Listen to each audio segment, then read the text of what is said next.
Hey, everybody, and welcome to Two Hairy Guys Versus. My name is Mark Hooker, and with me, as always, is Mr. John Panucci. Say hi, John. What up, bitches?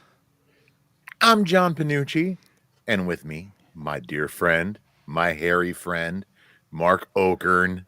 You may notice So something. excited. You may notice something a little bit new about this episode. Now, what's it been like? 14 months Oh my God, yeah. since we sat on my deck and did the last audio version of one of these. It's like I And the remember that, only in-person one. and we were like, "Hey, this is going to be great. This is going to be this, this ongoing weekly thing." Oops. Sometimes life throws little curveballs at you you're not ready for. And sometimes life beats you over the head with a sledgehammer. Sometimes, yep. True stories. So you can Some we've already talked about. So you can see us, which this is not going to help our listener viewership. Oh no, happened. No, plummeting as we this speak. is going to, yeah, I think we're actually, you go from like starting at zero and we are going into negative numbers right now. So for those of you who have forgotten who we are, which is probably everybody, or those who didn't know who we are, which is even more than everybody. That's true. So we are two hairy guys from Minnesota who talk about, we've gotten the description, like we talk about like guitars and metaphysics, and we talk about whatever we feel like talking about. Pretty much, yeah, on a weekly, sometimes 30-second to 30-second basis. Sometimes a 14-month basis. Hey, squeeze it in when we can. So we're going with video here. So, bear with us as we try new platforms and try new things. If you're listening to this on audio, we will still be on the podcast. This will all be put up with the normal podcast channels that we've been doing now for a couple of years. You missed our intro music. I will take that on the chin because I pinged you last night, didn't I? And say, hey, do you want to do this live on video? Yeah. The whole every portion of the conversation regarding what is happening right now, I believe, took place after 7 p.m. Yeah, it was pretty much in the last 14 hours that we decided to do this. And I think we're doing a fantastic job. Yeah, I don't know about that, but we are trying. So if you're watching this live, cool. I don't know that you are. I don't know that anybody is because we didn't give you any warning to watch None this whatsoever. live. But if you're watching us on demand, thank you. Like and subscribe. Ooh, actually, do it. It is. I can do this. There we go. Yeah. Down below. Please remember to like and subscribe. It's funny. We act like this is some big deal. It's like, and me, the guy who's been doing video collaboration work for 20 years, ooh, new technology. Never mind the fact I do this times 20 for my customers. What are you going to do?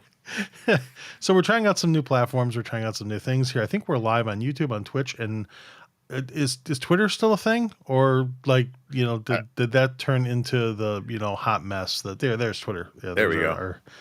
We are still there at the moment until the entire place lights on fire. Yeah, until the aroma of musk takes over. There's 3,700 people getting laid off today. Let's just hope it's not the person who's in charge of making sure our stream's going out. It would be about our luck. Well, I'm pretty sure we fall low on the totem pole. So yeah, I'm pretty sure we do. Okay, so let's talk about this because it's applicable. I'm going to segue from jokes and layoffs into layoffs. Because that's part of what's been going as usual. Gee, it wouldn't be a Two Hairy Guys return episode if we weren't talking about job changes. Yep. Again. So I went through I can start because I've had drama. We've both had drama. And I think you have the cooler workplace, but we're going to save that for a minute.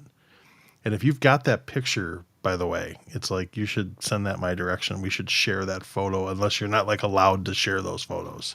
The one of the stage that I sent you? Yes. Yeah, that one I can send you. Okay. Yes. Because we should show that. I actually want to put that up on screen for viewers to look at here because you've got the cooler workplace, but we're going to save that for a little bit here. But I don't make anywhere near as much money as Mark. Yeah, okay. Don't get me wrong. I'm not I am not overly musky myself. Yeah. It's I was the one person in video collab who did not get rich amongst the pandemic. I swear. So I hit, I think last time we met, I had just a few months prior started a new gig. Working for a company that was, they were Norwegian, but their U.S. office was based out of the D.C. area, and I was doing all federal work. And come early June, we got for those of you who've never been through a layoff, And I think we're going to tag this with like daily life and tack and all this other kind of garbage because the stuff we talk about. For those of you who've never been, maybe you're earlier in your career, maybe you were lucky like me and had never been laid off. I mean, I got like fired from like some college jobs, right? But nothing Yeah. like nothing since my career had started. And no, we had back in early June, we had a like an all company new town hall. We had a new CEO and all that. And they mentioned that there were going to be some changes coming in some teams. And I figured, hey, we're on the federal team. We were doing really well.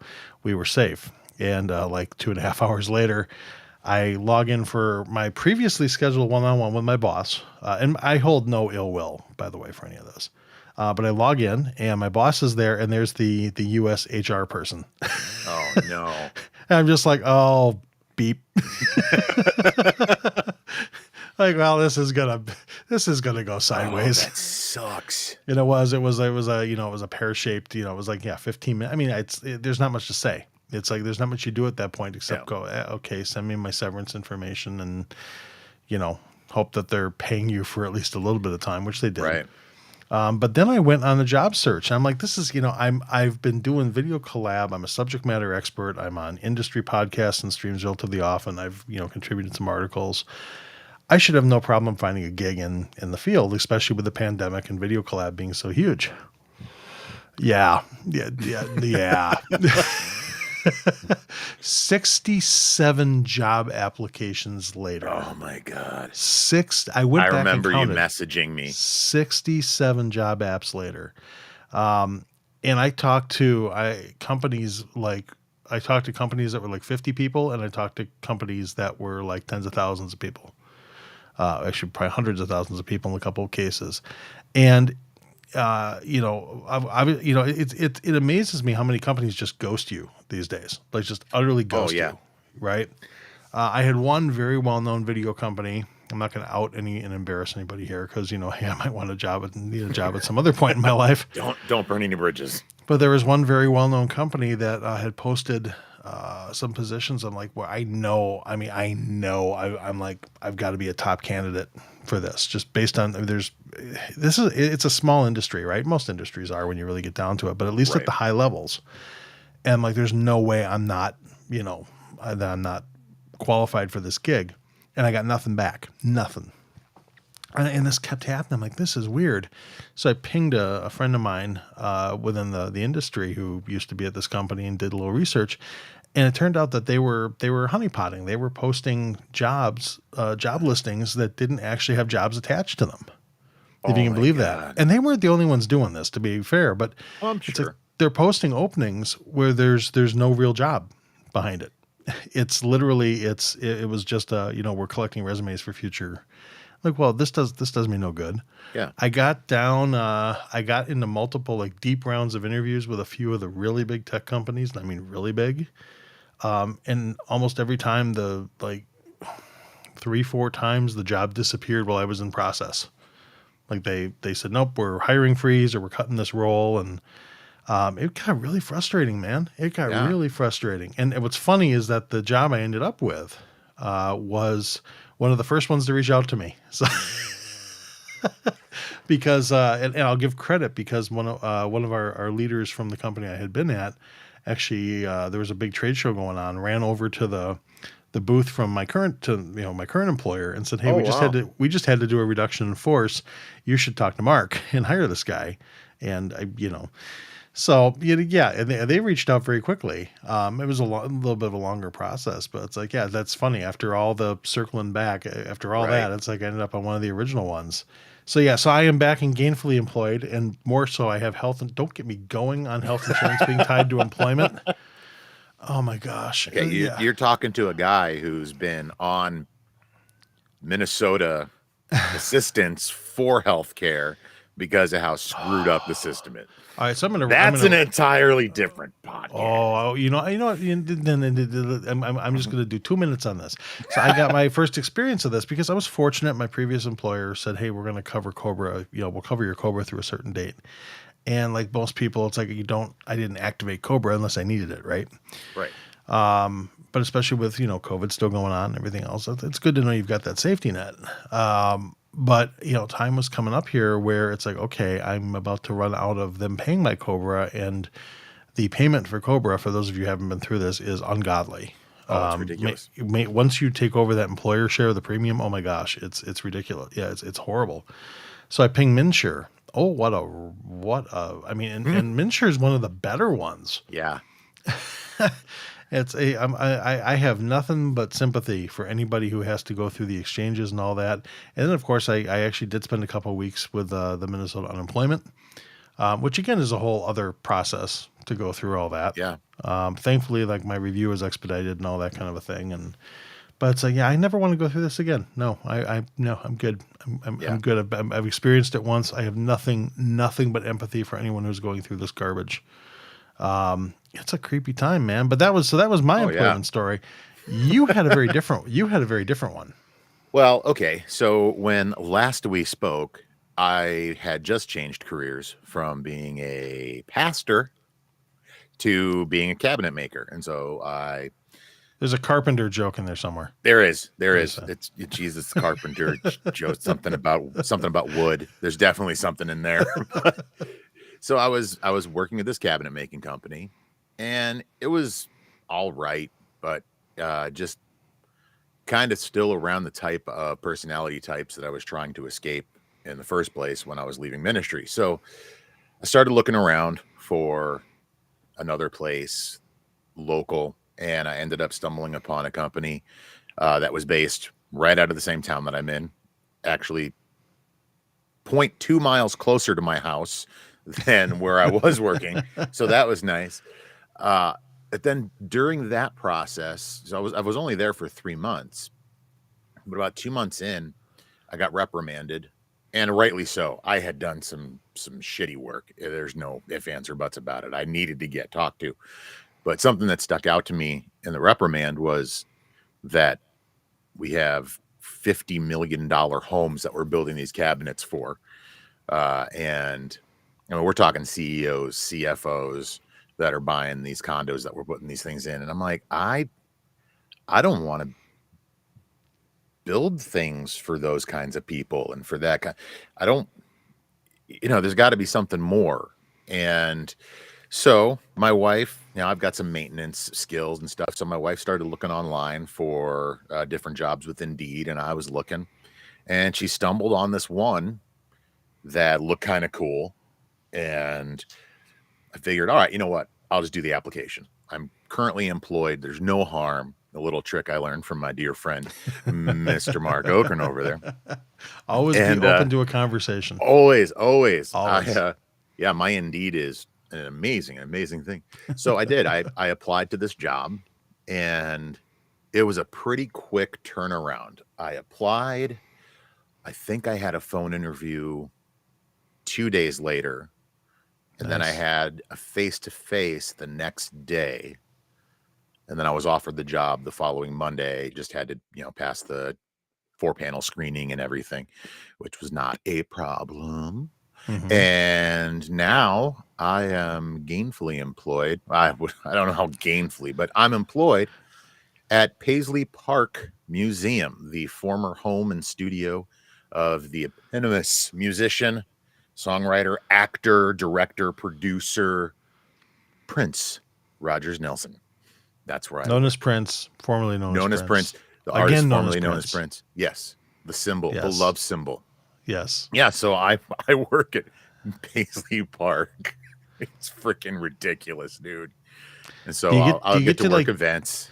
Do you get to use the recording studio facilities, or I don't, but I get to go into them, and they are ridiculous. Are they still functioning as a studio over there, or is it all museum? It's functioning as a studio by invitation only. So I know recently there was a couple artists in, but it's not open like it used to be, where you can contact somebody and just be like, I'd like to record. So it has to be something. So it's not like call them up, pay the the rightfully exorbitant fee, I'm sure. Oh, absolutely. Yeah, of course, even I think, but even still, when Prince was running it too, I think it was still kind of his pet projects, like, were allowed in, right? It wasn't totally open studio. Yeah, well, and I have like 3 studios, 2 venues in there. It's Yeah. ridiculous. It's like 65,000 square foot facility. So yeah, I work at Paisley Park. I do Nice. maintenance, so like I paint stuff, but who cares? It's Paisley Park. Well, And in I the mean, if yeah, they need somebody to pick up a guitar, that's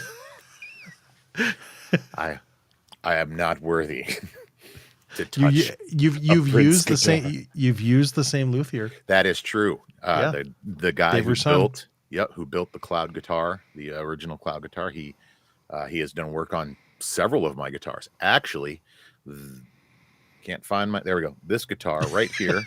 I have a hand. It's I mirrored. attached. I mirrored it, so I'm really The confused right now. moving finger. So over here somewhere, this guitar is a Seagull, and it had gotten dropped on a cement floor and got a huge crack right up in here. And I was worried because Dave wasn't taking customers, but I guess he still has his contracts with like different shops around that he does Yeah. stuff for. So he ended up getting that guitar anyway, and it actually sounds better now fixed than it did before it had a crack in it. So yeah, I've had Dave Rasan has worked on quite a few of my guitars, and He put the mojo into there. oh yeah, What else do I see? Is that a bass I see back there? yep, that's my SX Fender Jazz Yeah. copy. I don't think I've seen that one before. I don't think you have. I No. got that one as a trade when Okay. I got rid of my bass 6. I got this, and then I got a generic. Oh, you P got rid of the bass. bass 6. Yeah, Okay. it just wasn't jiving. Just wasn't doing it for you? Wasn't doing it. Down here is my telly. Yeah, I really got to figure this mirroring thing out. That's That's like my your baby thing. I think you Yeah. can turn off the mirroring somewhere in settings, but yeah, I don't know. It's, I can't see what. Oh, yes. And Okay. the Danny right here. Yes. Yeah. Well, I've got one in the case, and then my other one is actually, I think where's my other one? I don't know what room it's sitting in at the moment because it was sitting in the dining room. Okay. Because I had it out there for something other. Yeah, it's not in the dining room anymore. I don't know where it's. I think it's sitting across the hall at the moment. I had it out. Long story short, Sarah. For those of you who have not been keeping score at home, so Sarah, my wife, is also a musician and a better one than I am, and she got into mandolin. No. Tell recently. her. Tell everybody what she plays. Well, piano is her formally trained instrument. Specific song. Hold on, I know it. Where's my mouse? I'm gonna private chat it to you. Oh dear, oh dear, oh dear, oh dear. Have you found? Yeah.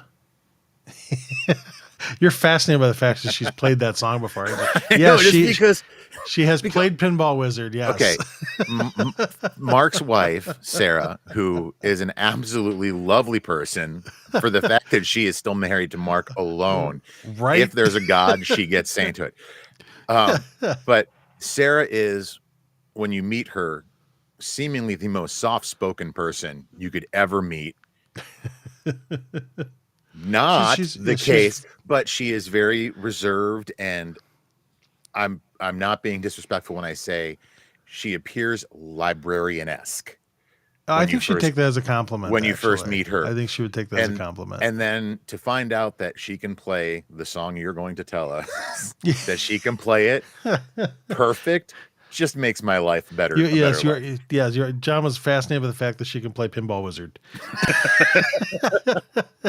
Yeah, she is a classically trained pianist. Yeah. I was a classically trained trumpet player, which these days I'd be lucky to play a C scale. I'm sure I could, do it with. I'd sound like maybe not a dying moose, but I would sound like a very sick moose. But yeah, I was originally a music and computer science major, and then everything went to hell. For those of you who haven't ever thought about majoring in music in college, it is yeah. What did you start college as a music major too, or what was it? Were you ministry, or what were you back? No, I started as a music major, and then I realized I had to do music theory, and so I said screw that, and I became a youth ministry major. I took 5 levels of music theory. I believe it. Yeah, and mind you, you are nothing to do with ministry these days. You have gone the Well, other direction. I have, but music theory, I ended up learning a lot over the years anyway with music theory. I do wish I had taken the classes just to have made my life easier in learning music, but I've learned Yeah. enough now that I can squeak Here's by. the circle of fifths. Here's a pentatonic scale. Go play rock and roll. There you go. You really think Keith Richards ever took music theory courses? Mm. Watch, No. I should look at like Wikipedia. Watch, he's gonna have like gone to school for music or something like that. Right. Although I'm pretty sure he went to school for. Unlike Brian May, who actually has a doctorate. He's an astrophysicist. And yeah, he's an astrophysicist. Yeah, and actually, I think he just was part of a published paper like a year ago or something. I mean, he's published before, but Yeah. like something that actually got some more attention. It's like, yeah, when you're a rock star and you're bored, you go be an astrophysicist. Well, it's kind of like what are you doing in your off time? That's true. Yeah, the life that musicians and astrophysicists, they both talk about the mysteries of the universe and try, but well, it's kind of like me, right? It's like I was going to be a lawyer, of course, and what do you do when you decide you don't want to be a lawyer in your last semester and you break your mother's? You go be a roadie for how many years, and go do that. And then you wind up back in IT because, A, you're getting married, you need a more stable job, and B, you can't smoke that much weed. Speak for yourself. I mean, yes, you are right. I was actually a very well-behaved roadie. I joke. I was a very well-behaved roadie. And then, of course, I went into doing federal work for stuff. So it's like I went the total opposite. Everything you like that was fun about being a roadie, it's like you don't get to do anymore when you deal with the feds. Oh, yeah. So it's no sense of humor. No, they really don't. It's funny, when I got into doing the federal gig, it's like, oh, this is going to be really solid. And then, of course, federal purchasing dries up like everything else did. And it's like, okay, looking for a job again. Yeah. Well, I think that poses the question. And I actually asked this of a coworker from my previous place. What do you want to be when you grow up? First, I got to grow up. Well, okay. What do you want to be when you get older? Alive. Yeah. Hey, you know what? Given the last 4 years, I'd say that is a reasonable goal to try to aim for. It's we always joke in the collaboration. So the collaboration's a redhead stepchild inside, and somewhere there's a redhead stepchild taking offense to that. But collaboration's the weird part of IT, right? Because it's it kind of grew out of the AV space, and it's this weird part of IT that we always joke nobody gets into it on purpose. Right. It's like everybody just kind of trips and falls into it. It's the dog poop of information technology. Oh, you got some IT on your shoe. Oh, anybody from my industry is watching this, they're like, "What?" But I mean, seriously, you make that joke to anybody in my industry and say it's like, well, I didn't get into this on purpose, and everybody laughs because everybody Right. can't. I mean, the number of people who wind up in the field from either like falling into it from the IT side or coming from the live, like especially the live audio side, is just it's mind-boggling. There are so many former sound engineers. I was going to say pro sound engineers. I don't know how pro everybody is, but it's but nobody ends up in there on purpose. So it's like and trying to plot. Okay, so spoiler alert. I'm going to be doing some videos on like LinkedIn that are going to be far more professional than anything like not professional production, professional topics than you and I have covered. Okay. Sorry. That makes more sense. And discuss some of that because part of the problem with you've been through this too. I mean, you changed careers, you midlife, and you're Twice so far, and you're kind of doing it again. and I'm kind of working on another one right now. So. Right, and it's and I actually, if you don't mind, I'll get to that. I want to get to that in a second, but the. When you fall into an industry like that, it's very hard to think of a career path. And one of the things I want to do with kind of some of my personal content is to talk about, what we see all this garbage on. I want to say, well, it's garbage actually, because you see this stuff on YouTube, you see this stuff on LinkedIn of these, I'm a senior architect for, this massive tech firm with this huge produce thing, or even more so, you see these influencers and content creators who do, and I have nothing but respect for people who do content creation as their job, like Oh, YouTube, all that. If you can do it, more power to you, because it really is a ton of work. oh yeah. I mean, it's an absolute, and one of the reasons that I like doing like this live stuff with you is I'm lazy when it comes to editing. I'm putting up what we're putting, so don't drop any F bombs. All right. But it's a ton of work. Content creation, it's like writing. It's Yeah. like writing a novel. Everyone's like, I'm going to sit down and write the next great American novel. Do you ever? I know you've watched Simpsons, but did you ever see the book job episode of The Simpsons? No. Okay, it's Neil Gaiman. It's not. I don't think it's the only one that Gaiman's been on, but Neil Gaiman's in it. And it's a takeoff on the Italian Job. It's Okay. kind of like if you combine like the Oceans stuff a little bit, the Italian Job, and what it is basically Lisa finds out that her favorite series of like young adult novels were actually ghostwritten by basically a bunch of like English majors working for minimum wage Sure. in a sweatshop. Like like the Hardy Boys series. She did well, yeah, well, what the Hardy Boys series became, right? Yeah. And yeah, she finds out that her favorite author was just an actress, right? And and they were really so. But Homer, overhearing this, realizes that hey, you can get really rich off these type of novels. So he pulls together like Bart and Moe and all these other people, and including Neil Gaiman, who joins to write the next bestseller, like Harry Potter knockoff Word. type of a thing. Yeah. And Lisa gets very, very offended.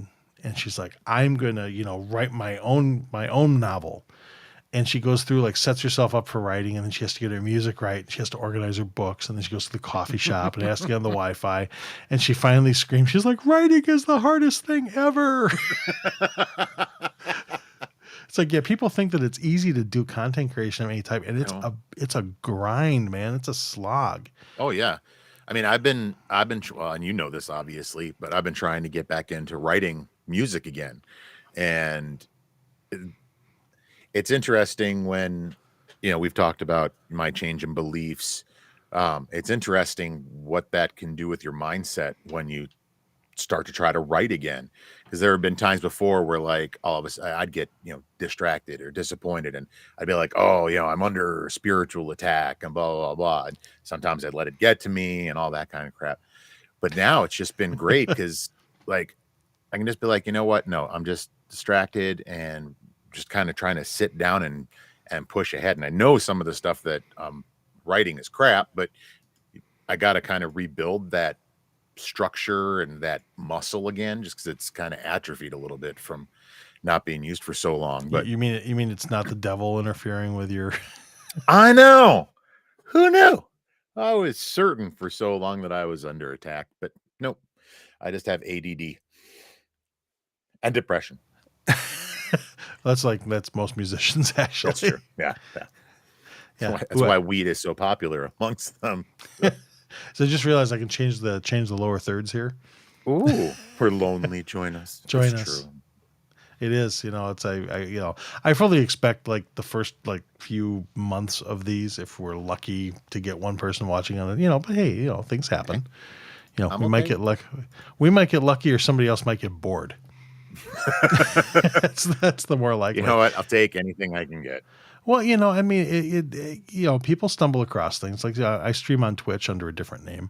But yeah, I'm a gamer. Not like my nephew can kick my butt at Fortnite, because I have the reactions of my gray hair. Is it And is it your gamer name that I know? Probably, Okay. yeah, Mitchy. Yeah. Or is it a different? Yes. So yeah, I do like Elite Dangerous, a lot of space stuff and all that kind of stuff. So yes, I mean, and I've usually had at least a few viewers, and I've had some really good interactions with people, via Twitch. So I mean, you can be, the people can pick on that all they want, but actually, it's a really cool platform for finding that kind of stuff. Yeah. Yeah, I mean, there's a whole rant I've got to go about like content creation and technology, and Yeah. age gaps. So yeah, I've got all these other things planned out that we can talk about as we go. And I just think it's like, hey, I should tie in the two hairy guys to my professional stuff and do like the There you go. professional show. Yeah. But yeah, I mean, it's been a blast to to do some of that kind of thing. But I've got nothing but respect for content creators who do that, whether it's Twitch or YouTube or anything Oh else yeah. on a for a career. I mean, people who who have 1 million subscribers and can do that full time, and you think it's like, oh, that's the easiest life ever. It's a ton of work. Oh yeah. But what drives me nuts, where I was originally going before we went down that last rabbit hole. If you're new here, get used to the rabbit holes. We've got more tangents than your 10th grade geometry class. And there's the Mensa joke for our new listeners. Yeah, well, have you, I don't Short remember synopsis: Mark qualifies to be I a don't, member of I, Mensa. I don't remember my math scores, so let's keep that one to ourselves. Yeah. It's really funny. Like back in the day, it's like you could dump like, trigonometry on me, advanced algebra. It's like I did like, calculus and linear algebra in college and all that kind of stuff. And these days it's like 4 times 5. Where's my calculator? Yeah. But I go on YouTube. I mean, I'm an avid consumer of YouTube, and thank goodness for premium because I hate ads. And I mean, avid consumer of YouTube. But a lot of the channels I watch, with the full-time YouTubers, I love the production value, all that, but they talk about, their day in the life, which is, if they're doing it from a creator standpoint, is cool. But they talk about, like productivity, like, how to be productive. Yeah. And I'm going, you live such a different life from the average person consuming this. From the average person working in an office, working in in a corporation. And I just kind of sit there. It's like, well, you too can do this if you do this. And it's like, okay, well, I know who's sponsoring you. Right. Yeah. And like you look at my wife and I talk about it all the time because we follow Rhett and Link. Good Mythical Morning is one of the.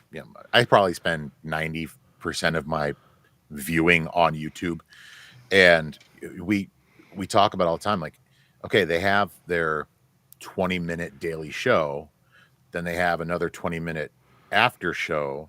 But then aside from that, they just did their first Mythicon. They did their own convention down in Texas. Like of all their viewers and people could different brackets and everything for it. Right. And they've got their Mythical Society, which is a subscription base, but there's content for that they're creating all the time. Actually, this blanket right here was my Mythical Society gift. Really? For this last quarter. Yeah. Cool. And and then Rhett just came out with a country album in the midst of all this. And so it's like, okay. And they have their main office, then they also have a creative house that they have that's separate. And it's like, how do these guys have time to see their families with all of the stuff they're doing? But like you said, it's a completely different mindset for these people and the way that they go through things. I'm not like that.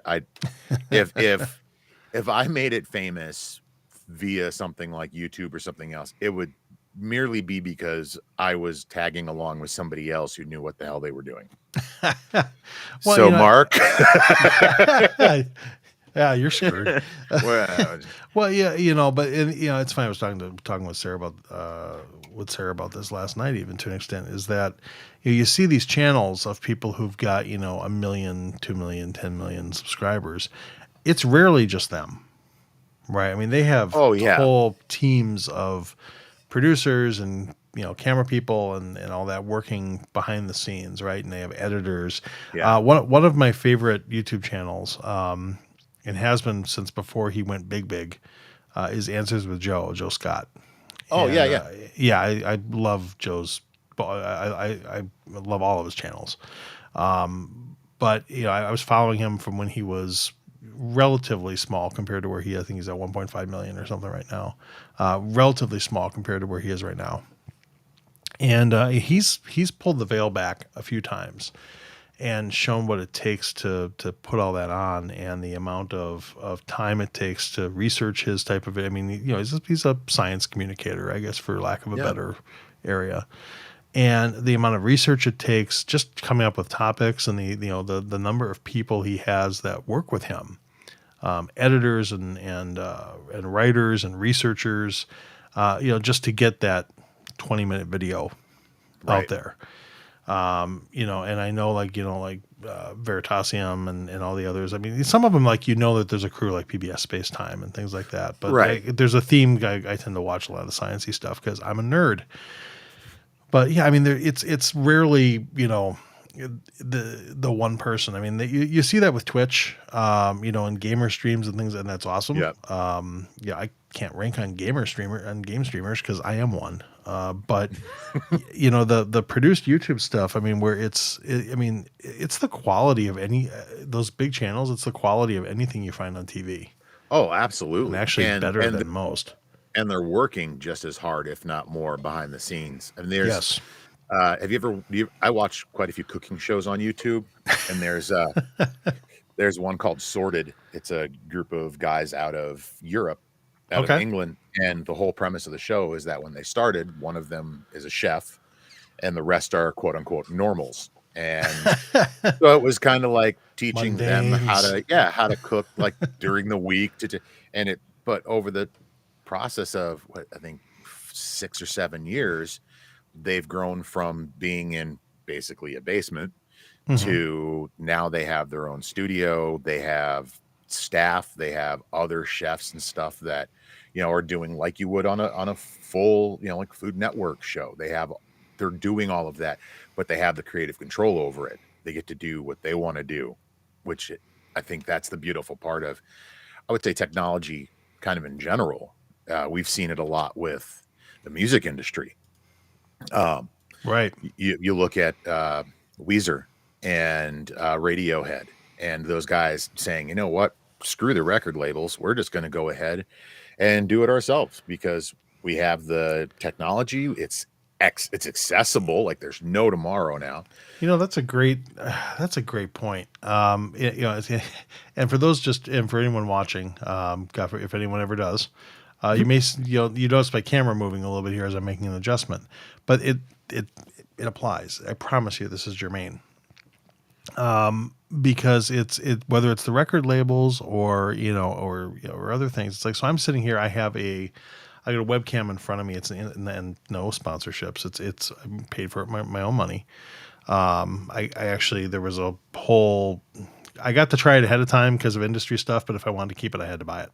And I did. So, Insta360 link, nice PTZ 4K webcam in front of me that I can do things like, it's motorized. It's got, it's literally a little gimbal. Nice. Looks like a little drone camera. And I mean, it's an awesome piece of kit. And, you and I've got relatively decent setups. I'm in my home office, which, again, going back to The Simpsons is a disaster. Believe it or not. There's a Simpsons episode where Bart and Homer are home alone. It's like both of us from the neck down. Yeah. Well, I'm wearing pants. What are you wearing? I have pants on. I'm not going to stand up because we're on live. Do not drop that web camera. Oh my gosh. But there's a Simpsons episode where Bart and Homer are home alone. Marge is out, and they're doing Skype calls, and it's kind of a thing. And I think someone did like a mock graphic, or it might have been on the show, but it was basically what they'd done is that the whole house was a mess and knee deep in trash, and they had this wedge behind the couch that was clean because that's what showed up on camera. And that's kind of the way my God. I'm like, what does my body block? And I've got a big body, so I can block a lot of crap. That sounds like education during COVID when our kids were locked down in the house. Because anything that we could do to try to not show the disaster. Then again, we did have the household where I jokingly everybody has a colander, but we have one of those old metal colanders that was like a grandmother's. And joking around, I put it on my youngest kid's head while he was in math class. And I'm like, it's your math hat. Did it become a thing? All semester. Oh, my Lord. He wore that thing. to every live classroom. It was. I couldn't get him to take it off. It was. Sorry, I derailed there for a second. I No, don't know no what happened shame. No, there. no. The, just picturing the kid showing up in the tinfoil hat. It's the Panucci child again. Here there again. It's just like what was that? What was that horrible sci-fi Signs with Mel Gibson and Joaquin Oh Phoenix? yeah.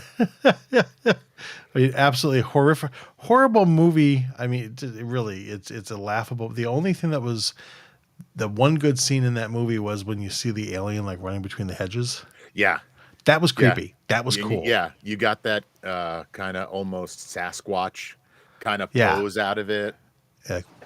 Yeah, it's like, but other than that, just a terrible. Yeah, I'm just, yeah, it's like the classic shot of them all sitting there with the tinfoil on their heads. I'm picturing like, the Panucci kids. Yeah. When you've got I mean, you got one of them overseas now. Yeah, my oldest. Well, so it was an interesting summer here at our house. Yeah, because when we last did this, that she had not gone overseas yet. I don't think. No, let me think. No, because that was summer. July. It was July of 2021. Yeah, so she left in September of 2021. And where's she studying over there? Essex University in Essex, England, and she finished her first year and she came home. She was home for almost 3 months, I think. They're kind of on a different schedule compared to university. Yeah, they start a lot later. Like she didn't go back until end of September, and I think classes start October. But yeah, so we had a great summer with her. Nice. It was things got emotional at the airport when we had to take her home, and is it better when the teenager leaves the house? I'm gonna say it was harder. It was harder sending her off this time, than it was when she left after high school. I believe that. Well, and I think part of it, and I think she would agree with this, is that she realizes that she did some growing up when she was over there, and we did too, right? And coming home, it was a really positive, great experience. That's all awesome. around. So yeah, but now she's over there and she is actually renting a house with some flatmates, and so flatmates. She's not coming back next summer. Not coming back. Oh boy. So my wife and I are trying to figure out a way to possibly maybe try to get over there sometime to visit. Okay. Neither of us have been. I was gonna say, have you been? I've never been. Well, I've been to Canada, but that doesn't count because that's we're Minnesota. We're Canada light. Yeah. all the taxes, half the healthcare. Are we Labatt's or Molson's? I just want to know. Yeah, got better coffee. Tim Hortons is trash, and there goes the Canadian audience for good. They're gone. Yeah, don't talk about Quebec. Don't. But yeah, so she was home. Well, everybody hates Quebec, and Quebec hates everybody. That's true. So it's all right. In the midst of being home, my wife changed careers. So that's right. She went from being. That's right. She went from she was looking to change careers. Yes. And in the midst of that is when I switched to the second cabinet making company. Shortly after that, she started where she works. She works for the CAP agency, government funded. Basically, she does Meals on Wheels for 3 or 4 towns around where we live. But she had been dealing. She had been dealing with long COVID, though, hadn't she? Oh, my wife almost died. Yeah. September of pre-vaccines, pre-treatments, right? It was like you guys were like the first round, weren't you? Yeah, she got 2020. February. March we shut down. February shut. Yeah, March. No, we shut down. The shutdown. Well, the actual shutdown was like late April into May. I think was the final big shutdown. Yeah, and so in October 2020. Yeah, October of 2020. My wife got sick, and so did you, right? I got it. I had. You both had it. I had what I would qualify as probably the worst flu I've ever had, but that was really it. I mean, I might have some of the long-term effects, but I don't know yet. Right. But my wife was down. She Right. probably spent almost a year living on the couch because she Yeah. had no energy, no strength, and ended up in the hospital right before we sent our daughter off to college. Uh, she was in the hospital for almost 3.5, 4 days. Wouldn't release her until she had stabilized. But Well, that yeah, was that was close to a year later, wasn't it? yeah, That was yeah. close. So I mean, October of 20, she got sick. yeah, September of 21, 21. she was in the hospital. Right. So yeah, it was a long year with that. And so then when she went back to work, and she was the assistant manager for the middle school here in our town. So she was the assistant manager for the lunchroom. And I mean that's physical work, and it gets hot back there. Yeah. And we had Food service is tough. it is, and we had an experience where I got a text message from my wife's coworker to get over to the school immediately. And turns out, like, my wife had passed out. This is right about when she went into the hospital. She had passed out at work. Fortunately, somebody was there and kind of saw what was happening and caught her. And then she had a similar experience. Actually, the night of my youngest son's birthday, she was going to cut the cake, Hmm. and same thing. Started to pass out. I had to run into the kitchen and catch her. So yeah, I mean, she had it bad, and she still has a lot of the long-term effects. She never had breathing problems before. Now she's wheezy and almost asthmatic, uh, digestive issues because of it. Um, screwed up.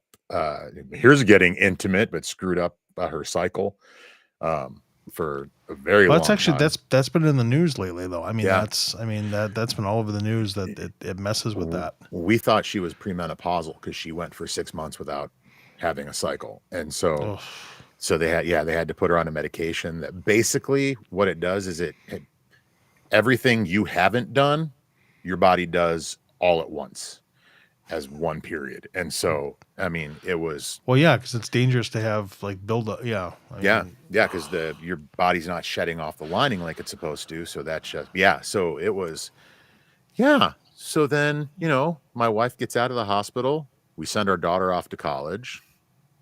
And we have what was that next year, which would have been the job change for me and leaving ministry. And then daughter comes home for summer this last summer. I changed jobs. My wife changed jobs, and hers was one, she needed to get out of the kitchen. It's a lot of physical work. get out of the professional kitchen. Yeah, get out of the 400-degree steam Right. ovens that will melt your flesh off of your face and into something else. And so she found this position, which is perfect for her with the CAP agency.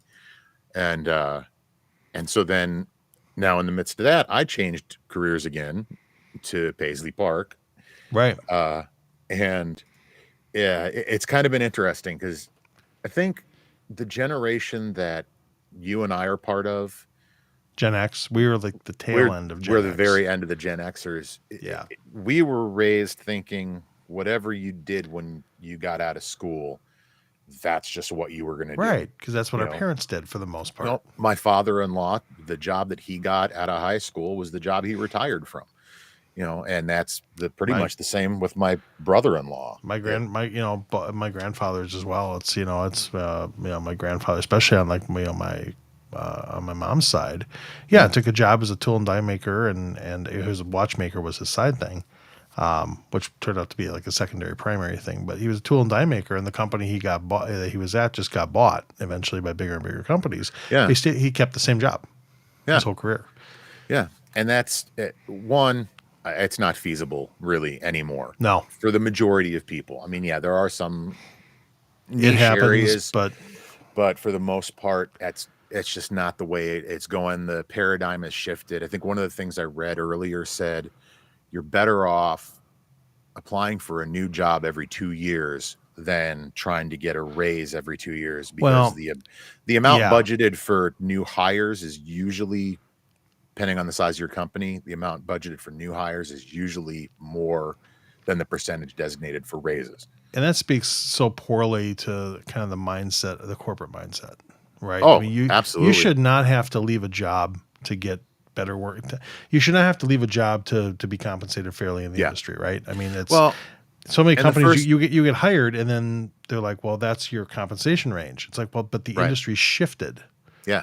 The And industry shifted. Inflation went up 14% yeah, in 3 months. Well, and like with and, my, and you're now paying a new hire more than somebody who's been there 5 years or 10 years. right. Don't be surprised when that person flips you the bird Oh, and goes out the absolutely. door and leaves you with the newbie. Yep. Nothing against the newbie. I mean, good for them for negotiating a good package. But if Yeah. you're not taking care, I mean, and maybe it's a company that doesn't care about taking care of their experienced people, so, especially in tech. They're a meat grinder. I mean, it's a lot of the big companies are meat grinders.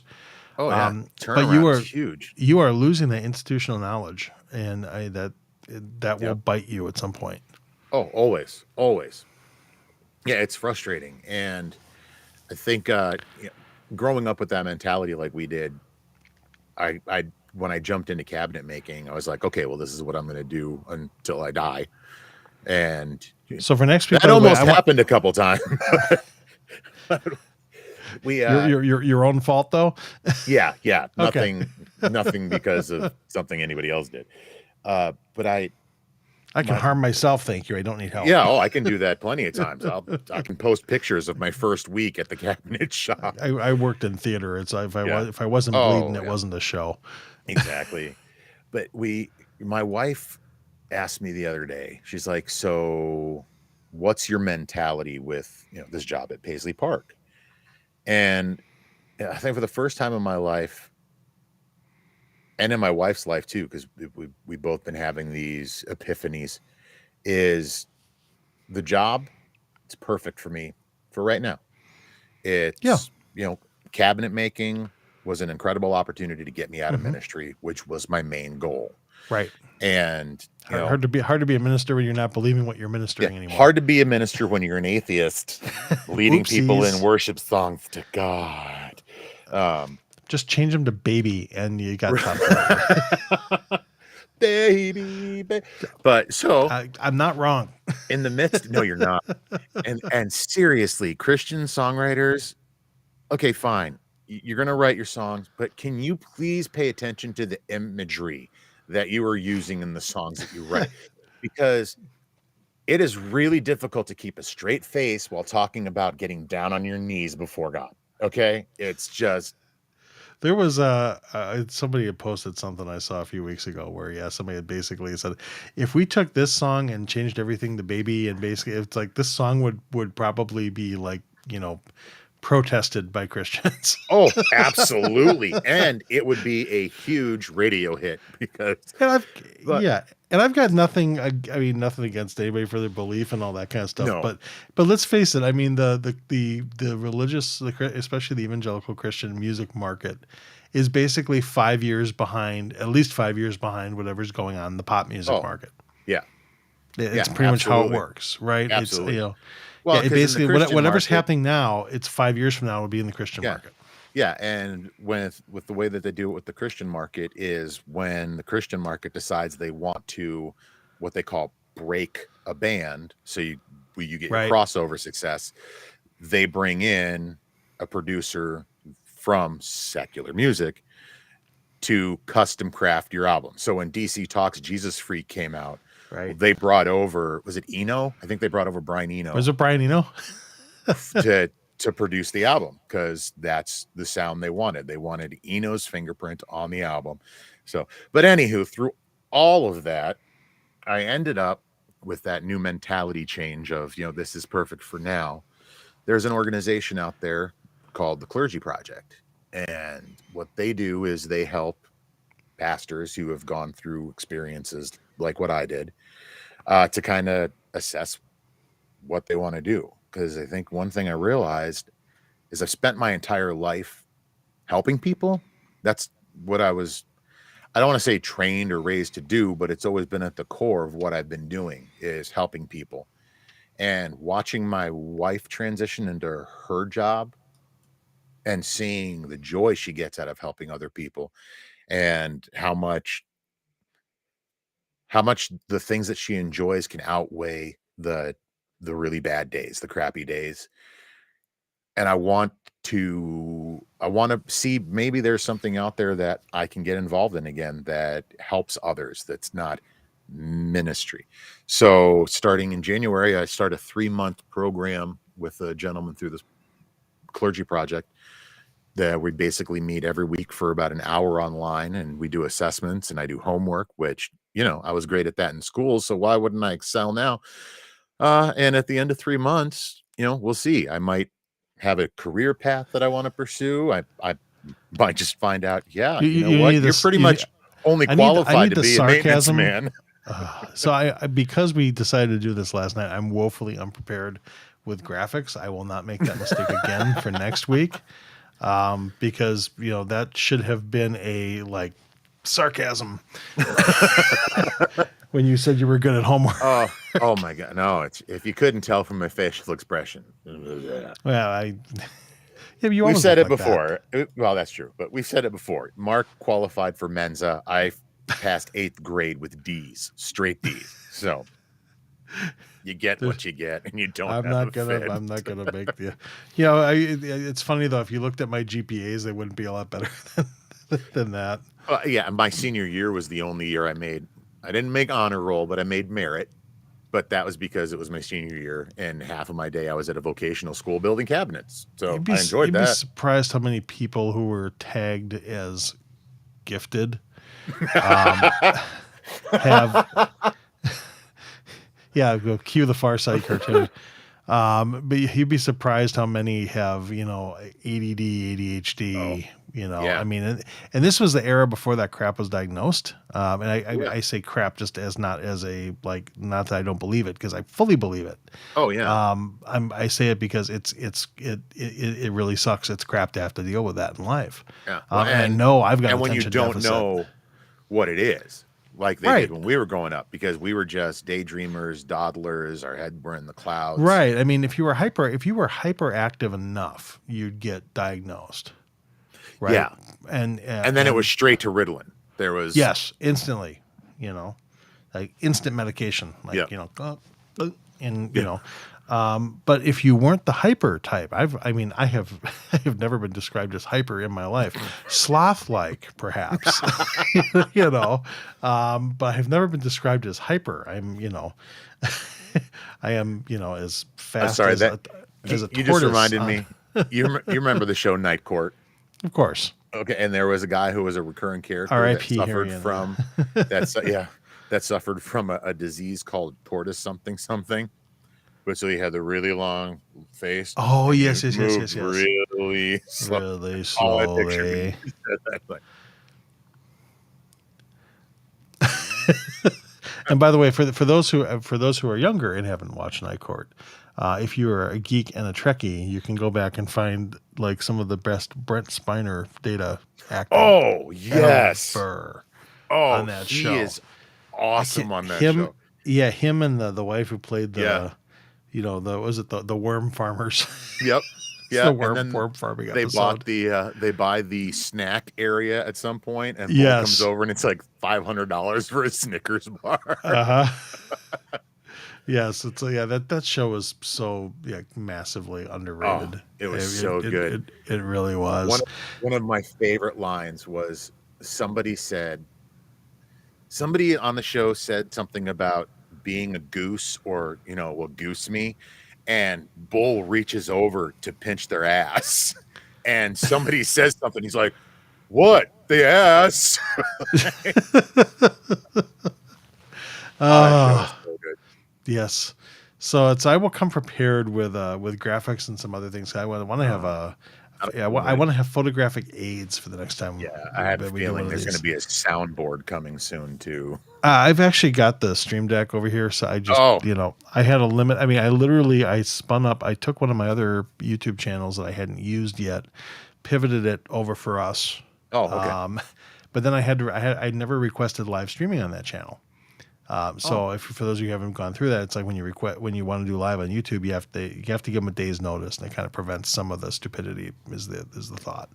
So it's a 24-hour wait period. So that 24-hour wait period ended at about 1:56 a.m. last night. So I was kind of limited in what I could like prep here in the meantime. Right. So it's like, Well, yeah.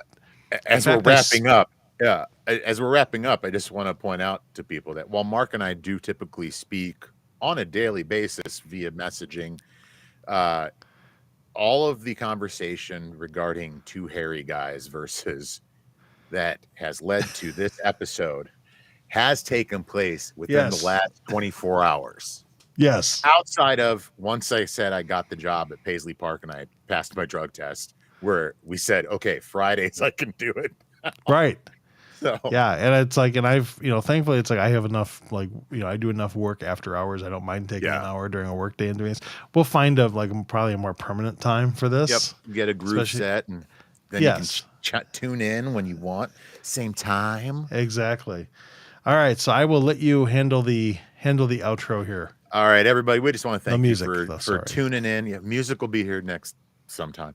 We will be recording again before 14 months passes, and we just want to thank you for tuning in. And if any of you are still listening on TikTok and subscribe, and this is popping up, I just want to thank you. Twitter, not Twitch, TikTok. What the hell? You're the TikToker. Yeah, that was my bad. Sorry. I prefer to not hand Chinese intelligence everything about me. My DNA is all over the place.